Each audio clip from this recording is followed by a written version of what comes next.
Good day.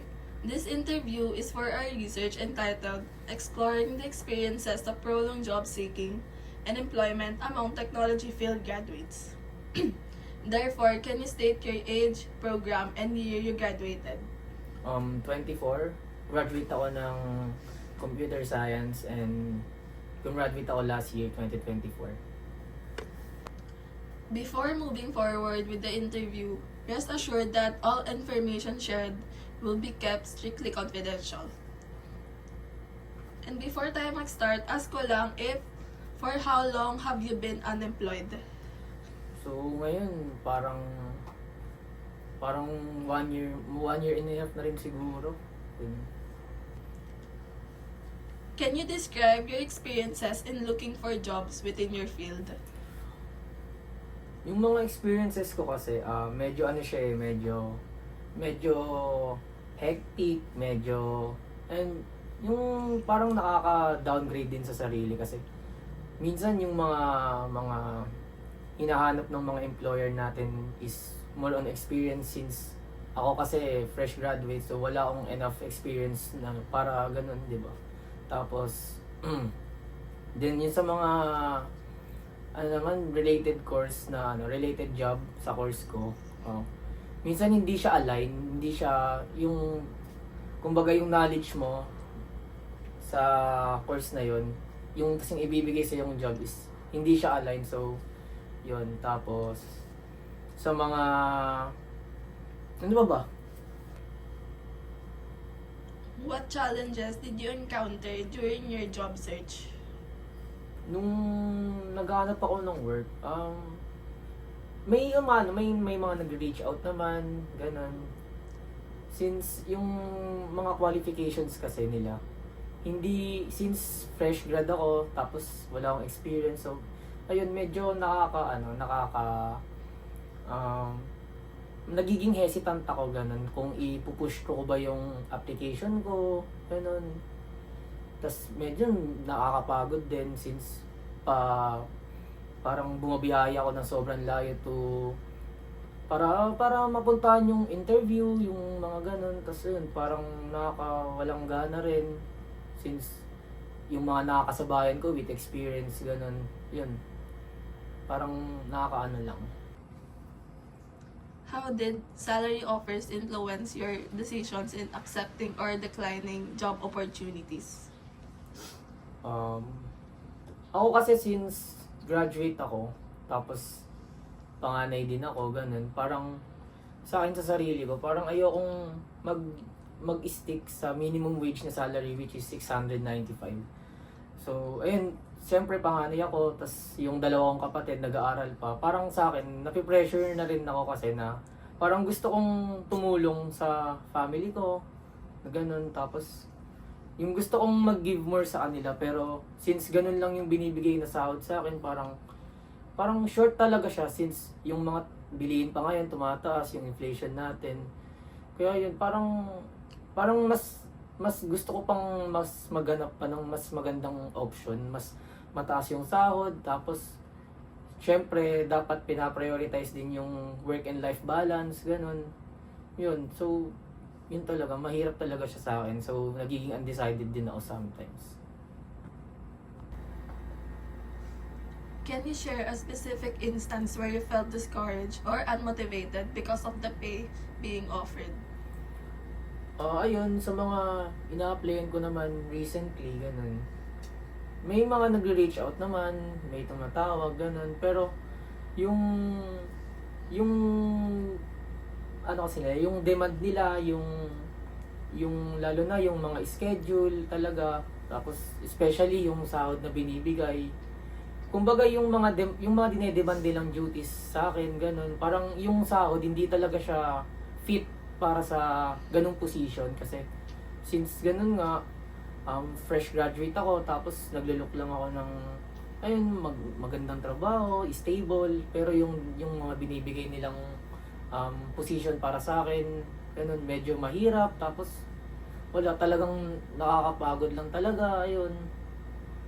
Tapos wala na rin, parang nadi-discourage na rin talaga ako, pinanghihinaan ng loob, ganyan. Tapos nag-iisip-isip na rin ako kung itutuloy ko ba o hindi na. Kasi panganay ako eh. Gusto ko talagang mag-provide. Pero dahil nga nasa Pinas tayo, ganun, talagang wala talaga. Face the reality. How do employment benefits and career opportunities affect your motivation to pursue or accept certain jobs? Yung sa mga benefits naman yun, since yung mga benefits naman natin, kinakaltas din naman sa sahod, ganun.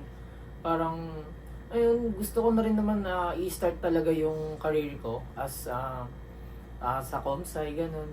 Mag-work na rin para mas, ayun, makatulong, ganun. Pero, dahil nga sa ganun, sa mababang sahod, tapos yung benefits, kinakaltas din naman sa mababang sahod. So, parang wala natitira. So, short lang din talaga. Kaya, ganun yung nangyayari.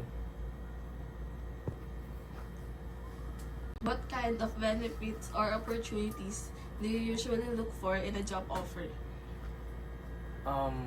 Syempre, most important yung insurance natin. Tapos, syempre, if tinanggap mo yung job, syempre may training, ganun. Syempre, kailangan din natin yung, kahit nag-training ka pa lang, bayad ka na, ganun. Tapos yung mga overtime work, dapat, tawag dito, maganda yung bayad sa'yo. Tapos if na-shift ka naman ng night shift, since demanding yung mga nag-aalok ng work, ganun, dapat meron ding night differential sa sahod, ganun. And yung SSS Pag-ibig PhilHealth naman, ano na siya, mandatory na siya. So, okay na tayo doon. Tapos, basta magandang sahod lang, okay yun. Have you ever turned down a job because you felt the benefits or growth potential were insufficient? Meron na akong mga dinecline, ganun, since yung hindi talaga maganda yung mga benefits or medyo kulang-kulang, ganun. Tapos yung sa career growth ko naman as a person, ganun.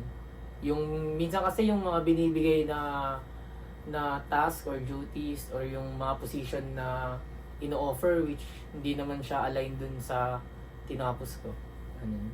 So, dinedecline ko talaga.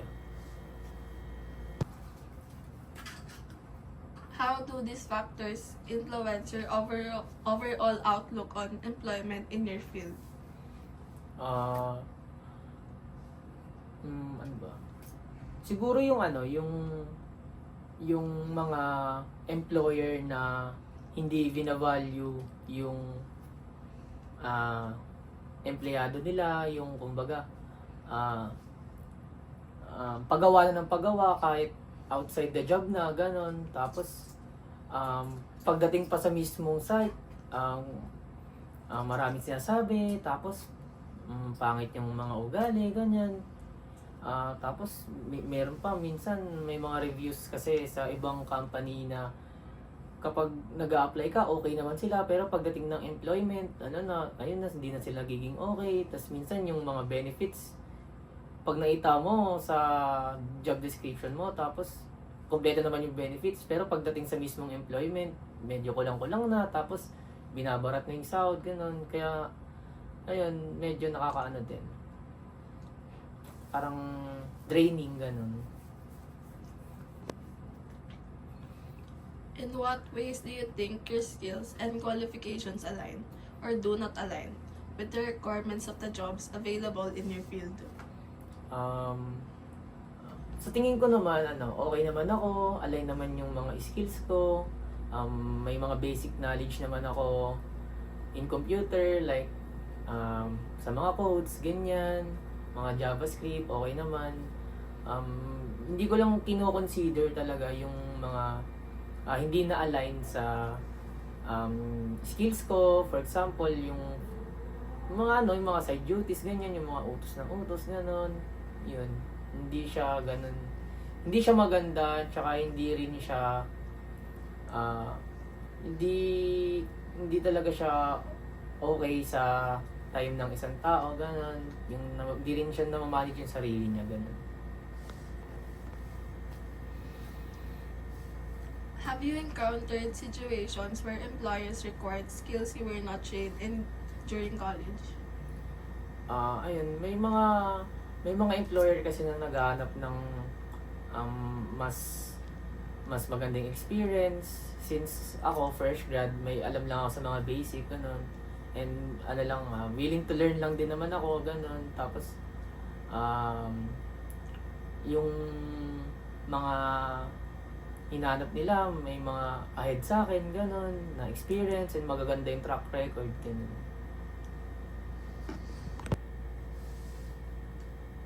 How do you feel about the gap between what you learn and what the industry demands?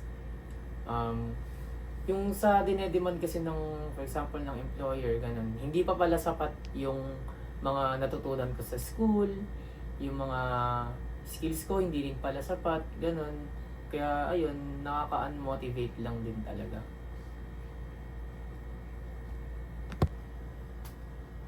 What steps have you taken or considered taking to bridge the skills mismatch?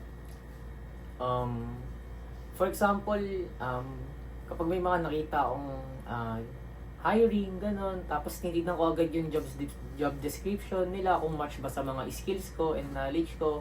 Tapos kapag meron akong nakitang hindi ako familiar, ganon, nag-advance study ako or ina-apply ko na siya agad para if mag-apply man ako, tapos ayun, may ganong description, may ganong hinahanap. So ayun, alam ko siya and may knowledge ako about sa mga ganong sitwasyon and mga skills and qualification.